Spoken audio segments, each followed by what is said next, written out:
Hey guys, welcome to my channel. I am Timbi Matroshe and today we will be discussing sexually transmitted infections. We will be chatting, breaking it down. What does it mean to have a safe relationship with sex? Have safe sex within this time where we know we are going into big days. How do you prepare yourself when you're about to turn up? How do you stay safe? How do you stay knowledgeable? This video is in partnership with BWise and the Department of Health.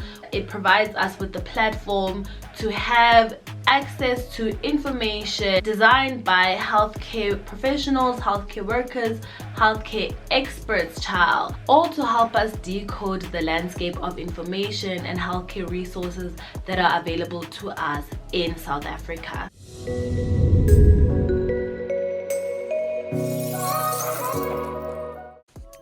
Get ready with me and let's chit chat about something really important that we do not talk about enough. STIs. What are sexually transmitted infections?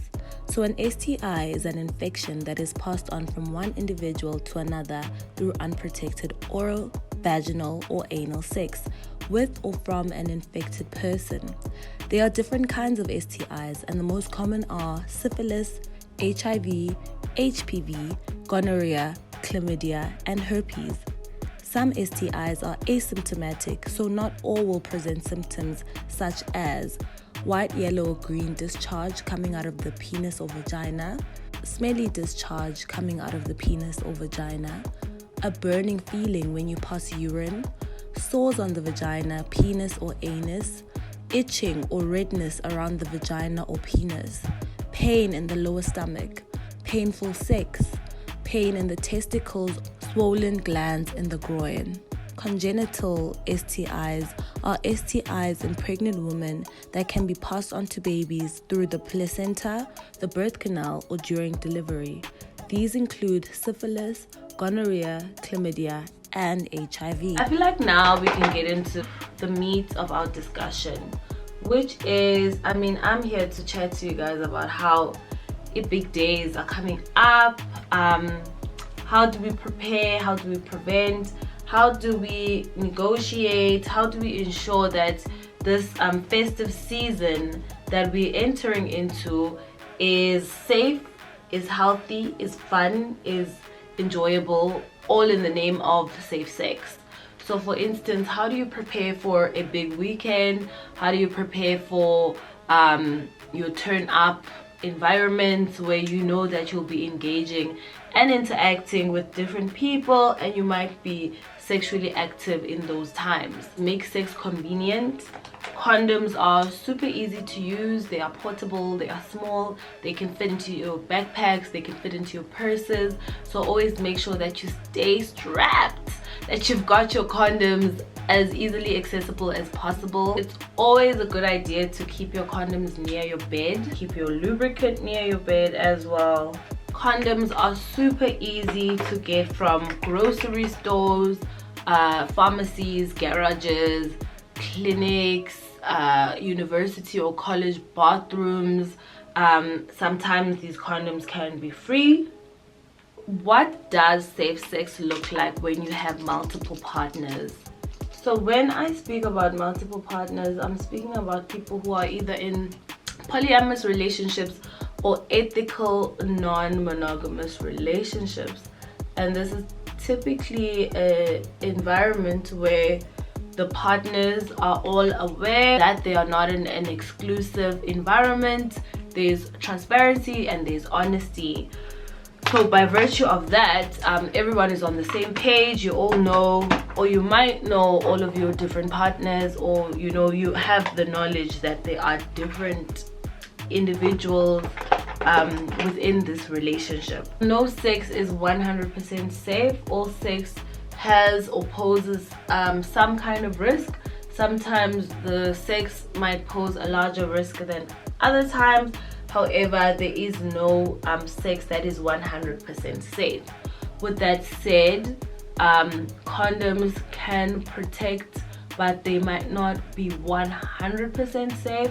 However, they are the safest way to prevent STIs from being spread. Research shows that people who are in polyamorous or non-monogamous relationships tend to have safer sex, in the sense that their partners are aware and that they might not necessarily be exposing their partners to certain infections without their knowledge. So typically within a monogamous relationship, if someone is cheating, the other partner, and let's assume that these people are having unprotected sex, the other partner might not be aware that they are being put at risk, purely because the assumption is that they are monogamous and the other partner is being faithful, when this might not necessarily be the case. With the understanding that we can all be at risk, people in monogamous relationships can be at risk, people in polyamorous or non-monogamous relationships can also be at risk, we understand that the only way you can be safer is through open communication, transparency, and honesty. So if you are not 100% sure of your partner's STI status, you're definitely at risk. In order to protect yourself, you absolutely have to use condoms with all your partners, not some of them, not one of them, not two of them. You absolutely need to use condoms with all of them. They should not be a partner who is reserved to not use a condom with. You get tested often, every 3 to 6 months. Tell your doctor about your lifestyle. I know that this might not be comfortable to some people, but it's extremely important to have your health worker be aware of your lifestyle so that they can also advise accordingly. Disclose your STIs to your partners. If you come back with a positive result, you absolutely have to disclose this to your partners. It's absolutely imperative for pregnant people to get that antenatal care and testing as soon as you know that you are pregnant. In terms of using condoms, whether you're using an internal or external condom, it's absolutely important to use a condom correctly. Make sure that you know what to do when you are using a specific condom. So there are a couple of myths and I guess ideas around sex that need to be debunked. For instance, being in a long-term relationship with one partner does not mean that you do not or are not exposed to the risks of certain STIs. And this also goes back to the idea of monogamy. So just because you are supposedly in this relationship with this one person, it does not mean that you guys must not be safe and protected while having sex. And this is because you are not aware what the other person might be doing, and you cannot take their word for it if they are saying, let us not use a condom, when you don't know what that other person is doing behind your back. You have the right to be treated with respect and confidentiality when you do get tested, when you are being treated, and when you are interacting with a healthcare worker. There's absolutely no shame in having an STI.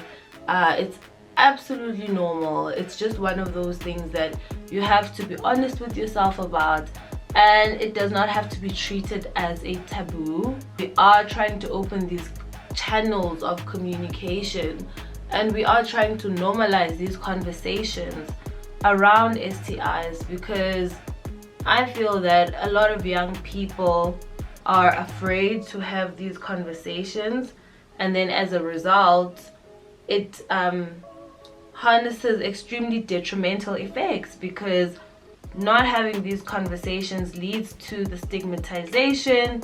It leads to all sorts of harmful things that prevent people from getting tested, from disclosing their status, from being comfortable even with themselves. So people who even avoid taking medication out of fear of stigmatization. As a result of that, there are a lot of myths that exist, and some of these myths, I even, when I was younger, for instance, even believed in them, because these myths are masqueraded as a norm, they're masqueraded as the truth, And for people who are uninformed and for people who don't have access to information, these myths can become a pseudo reality, and each and every one of these myths can be debunked straight with a fact. There are different kinds of condoms, different styles, different textures. Some are ribbed, some are flavored, some are thinner than others, and you can find the right condom for you, specifically for you, that will fit your needs and your desires to give you that ultimate satisfaction. So I would not 100% say sex without a condom feels better than sex with a condom, when there are so many different types, so many ways to elevate your sexual experience while using condoms. A lot of people use condoms incorrectly, and as a result, that's when condoms begin to break. So it's very important to use the correct lubricants. Please do not use lotions, vaselines, oils, things that are not made for condom use. The best kind of lube to use is water-based lube. And I think a lot of the time just condoms tend to break when generally there isn't enough lubrication, so the other person might not be fully aroused, or there wasn't enough foreplay prior to the penetration or the use of the condom. So it's very important to invest in that foreplay time and make sure that everything is lubricated and working accordingly. You know, that kind of rhetoric, by taking a condom out and putting it on a person takes forever, and it's just like a whole inconvenience, when this doesn't have to be the case. Like, for instance, as a person who is sexually active and is interested in, you know, having safe sex, then it's very important for you to know how to put a condom on. Whether you're having sex with a person with a penis, whether you're having sex with someone with a vagina, you as that person who is taking part in that sex, you need to know how to put a condom on. I don't think putting a condom on should be reserved for a certain gender or a certain person. I think that everybody should have the freedom and the access to take a condom out and put it on the person. It's also because this can be so disempowering. Like, let's say you are, you know, someone that is having sex with a man and you are a woman, or just generally you're someone that's having penetrative sex with someone with a penis. The reality is there will be awkwardness if it's still early in your sex life, and you haven't learned how to fully navigate, you know, taking a condom and putting it on someone. But that has to be something that you overcome and you become confident about. In terms of negotiating condom use, I feel that it's always important to feel empowered within yourself to purchase your own condoms, to put the condom on the person, and to generally be comfortable with the use of condoms, to counter the possibility of someone trying to strong arm you into not using a condom. This might happen in a lot of either monogamous relationships or with primary partners in non-monogamous relationships, where basically you saying that you want to use a condom comes across as, oh, you've been messing around, or oh, you think I've been messing around. So now you're in this dance of uncertainty because you're trying to prove your loyalty and you're trying to establish some kind of form of, I don't know, pseudo trust. Because at the end of the day, no matter what that person says, you cannot be sure, you cannot be guaranteed. So if it's about putting that person's ego aside, then that must be done. Or reinforcing a form of trust, then that must be done. But like, the most important thing is to not feel like a loser, untrustworthy, or disloyal for simply requesting the use of a condom. And also, asking about condom use purely means that you care about your health, you care about the health of your partner, And for me, that means that you are loyal to your partner. That means that you want to be in a healthy relationship with your partner, and that's even more reason to feel loved and cared about in that particular relationship. It's just very important for me to emphasize the need for this content and the need for this kind of conversation. As I did say in the beginning, you know, the country is starting to open up. A lot of us are going out, we're being more social. City Moss is city girls, like we are the girls, and it's very important for us to stay safe. And I mean this from all perspectives. I mean this for each and every gender, for each and every sexuality. It's important for us to speak about safe sex for everybody, and I feel that a lot of the time these conversations are very heteronormative in our schooling system, in our general discourse within the public domain, on television. It's very difficult for us to see what safe sex looks like for queer people, what safe sex looks like for disabled people. You know, there are many types of forms that we inhabit, and a lot of the time those conversations are not being had. And I also think that because we are within this time of 16 days of activism, we cannot have the conversation of safe sex without speaking about consent. You know, that is the foundation and the bedrock of a sexual relationship. There must be consent in everything that you do. Even when we speak about negotiating condom use, we are aware that there's a thing such as stealthing, and stealthing is basically when you are having sex with a person, you have consented to the sex with this person, and you guys are using a condom, and then the person basically removes the condom without your consent. This can be done from the back or while you're unaware. Typically it's a lot of men that will do this, or just generally people with penises.